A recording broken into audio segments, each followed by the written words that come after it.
Muchos de seguro conocerán la frase, los vencedores son quienes escriben la historia. Bien, en el caso de España por alguna razón siempre ha sido diferente. España tuvo y sigue teniendo tantos enemigos que hasta su historia propia ha sido escrita desde el extranjero, con el único propósito de dejar a los españoles como salvajes. En esta ocasión voy a hablar sobre la infame leyenda negra de España.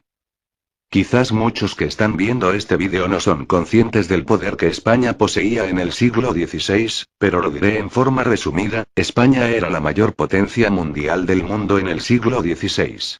Ni el tan famoso poderío británico era capaz de hacerle frente a los españoles, sobre todo en lo que se refiere a poder económico. Poseer tanto poder y dinero siempre ha despertado la envidia de quienes no poseen eso. Esa es la raíz de la mala fama del Imperio español.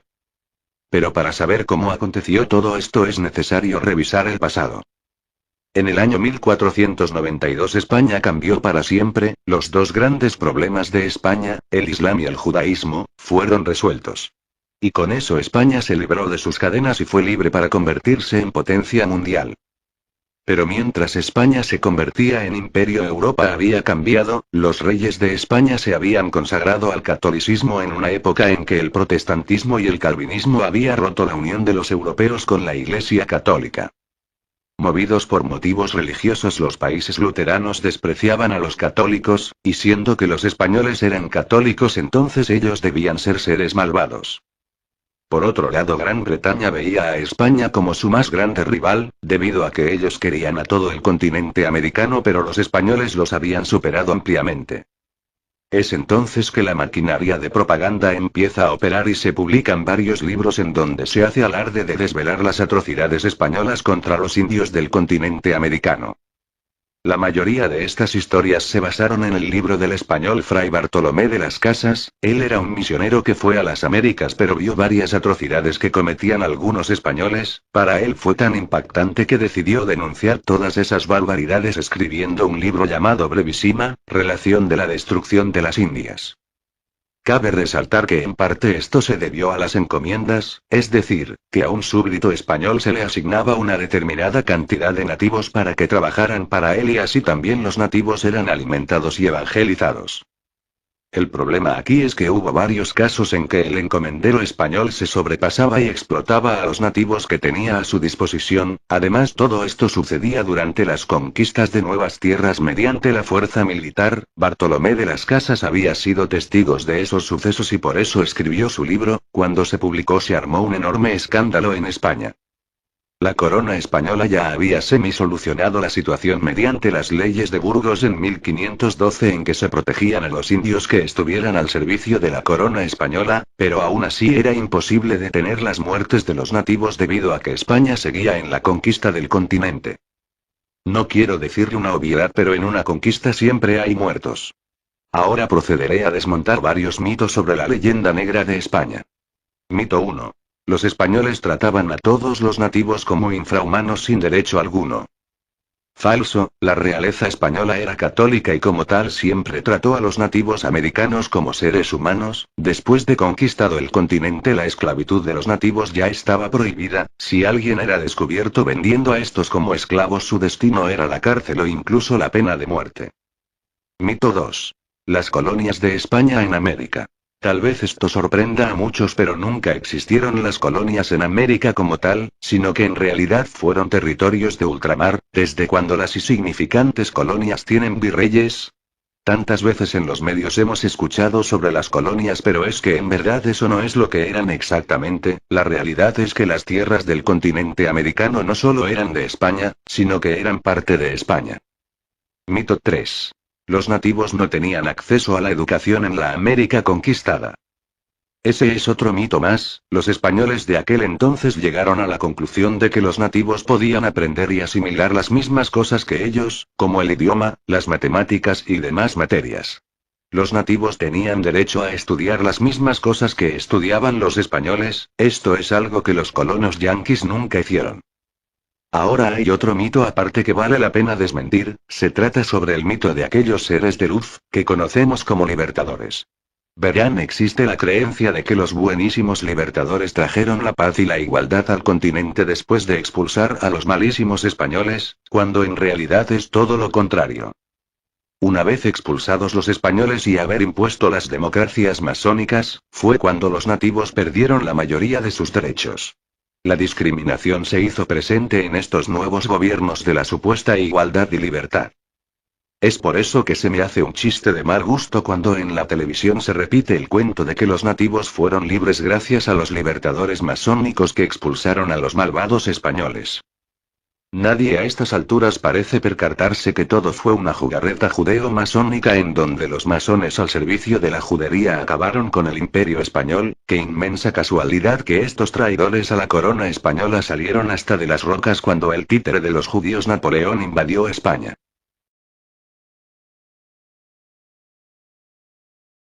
Mientras el rey Fernando en España estaba preso de los franceses. La independencia de Chile le cayó de sorpresa. No peleó por su independencia, le cayó. De repente tomaron al rey de España preso y toda América se quedó sin dirigente. Y tuvieron que armar estas juntas de gobierno. Claro que después cuando el rey volvió, en 1815, recuperó casi todos los territorios, menos Argentina. Entonces, en Rancagua se pierde este primer proceso. El proceso de Carrera fracasa, se acaba, no more. Y lo que hace O'Higgins, y según Carrera, 700 soldados chilenos, es unirse al proceso que estaba preparando San Martín en Mendoza, que era algo completamente distinto. Completamente distinto. Era tan argentino que cuando se vinieron a Chile y liberaron Chile, en Santiago se hablaba de los argentinos, de estar o no con los argentinos, de ser de los Carrera o ser de los argentinos, ¿no? ¿Cuál era la verdadera motivación de San Martín? Bueno, lo que pasaba era que San Martín lo que quería tenía miedo, porque en el fondo 1815 de nuevo estaban todos los países de América de nuevo bajo el yugo español, excepto algo que se llamaban las Provincias Unidas de la Plata, que en el fondo era una proto-Argentina, ¿te fijas? Y estas provincias argentinas estaban siendo atacadas por todos lados. Estaban siendo atacadas desde el norte, por el desierto, y tenía terror San Martín que atacaran desde Chile. Que un ejército realista, porque ya se habían tomado Chile, atacaran. Entonces establece un plan. En 1815, él se va, en 1814, él se va a Mendoza. 1814. En 1814, un mes antes del desastre de Rancagua. Esto es como para dejar claro que no tenía nada que ver un movimiento con el otro. Claro. Se establece en Mendoza y pasa algo maravilloso. Convierte a Mendoza en una ciudad completamente militarizada, una ciudad que está completamente volcada hacia un esfuerzo bélico, esta construcción de un pueblo que estaba dedicado a la fabricación de un ejército monstruoso para la época. La mayoría de ellos incluso habían defendido al rey de España en la guerra contra Francia. Carrera, Manuel Rodríguez, el mismo San Martín. Me da risa porque acá cuando hicieron una película sobre los héroes, y aparece San Martín, que lo hacía Daniel Muñoz, lo hacía hablando así, ¿no? Y hablaba como bonaerense, y la verdad es que San Martín vivió casi toda su vida en España, así que tiene que haber llegado hablando así, ¿no? Con setas y con un amaro como es Pablo. Y este personaje en Europa se imbuye de los valores de la Revolución Francesa, que era como la idea de punta. Si en esa época había un trending topic, si había unas ideas que estaban circulando revolucionarias en el aire, eran las ideas republicanas. La posibilidad de que los países se gobernaran a sí mismos. La locura de que todos los hombres éramos iguales. Una idea que no había existido jamás antes en la historia de la humanidad. La locura de que todos teníamos los mismos derechos. La locura de que habían poderes independientes que se fiscalizaban unos a otros para conseguir ¿qué? Igualdad, transparencia, hermandad, como dicen los valores de la Revolución Francesa. Su último punto, que es el más importante, fraternidad, de frater, hermanos, ¿no? Entonces, estos personajes habían entrado en contacto en Inglaterra con Francisco de Miranda, una especie de Sith o de Jedi en la oscuridad, ¿no? Un personaje que estaba en contacto directo con Inglaterra Y aquí, para recordar que siempre las conspiraciones tienen detrás otras conspiraciones. ¿Cuál es el contexto real de la independencia en América? Habían dos imperios, España e Inglaterra, que estaban disputándose el dominio del mundo, el dominio de los mares. Inglaterra le tenía un hambre a América, porque América era rica, tenía una cantidad de oro, materias primas, mano de obra y absolutamente sometida. ¿Te fijáis? No habían democracias raras ni ninguna de estas cuestiones. Entonces las ganas de Inglaterra de hacer negocios con América eran tremendas. Entonces, a través de Francisco Miranda, lo que querían era financiar la independencia de América para liberarla y obtener, hacer negocio o hacerse de América. Ganarla, ¿cachai?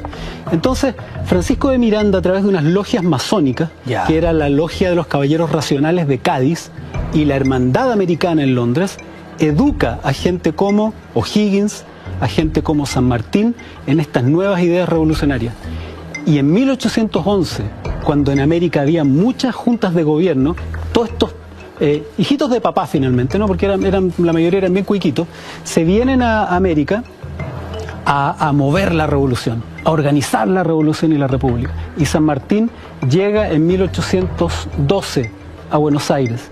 Y lo primero que hace cuando llega allá, por supuesto, es entrar en contacto con una logia masónica, que era una sociedad secreta, para conspirar contra los españoles.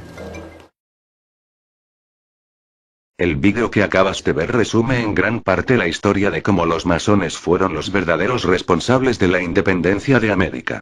Como conclusión podemos apreciar cómo la leyenda negra ha servido como arma propagandística de los enemigos de España. Desde los protestantes calvinistas anticatólicos, pasando por los ingleses, hasta los mismos yanquis cuando le arrebataron las Filipinas a los españoles, todos utilizaron la leyenda negra como excusa para hacerse ver a ellos mismos como los buenos. Esta enorme mentira ha llegado a opacar las grandes glorias del Imperio Español. Si no me creen, entonces pregunto, ¿alguien conoce quién era Blas de Lezo? ¿O la impresionante derrota del Imperio Británico ante los españoles?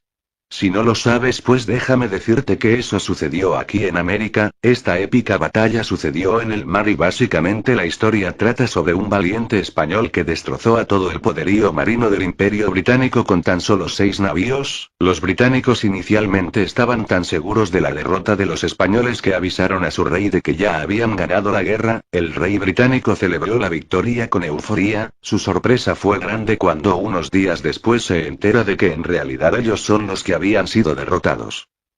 Ya para finalizar, les repito que este vídeo fue con el único propósito de desmontar la leyenda negra de España. Era necesario hacerlo porque hay quien todavía se cree la versión oficial de la historia. Eso es todo, hasta la próxima.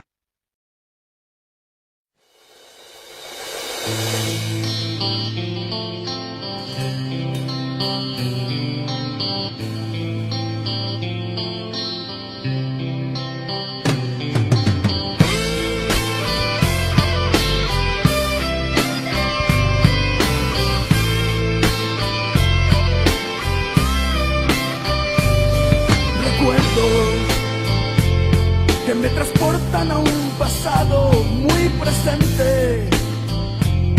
Aún no me hago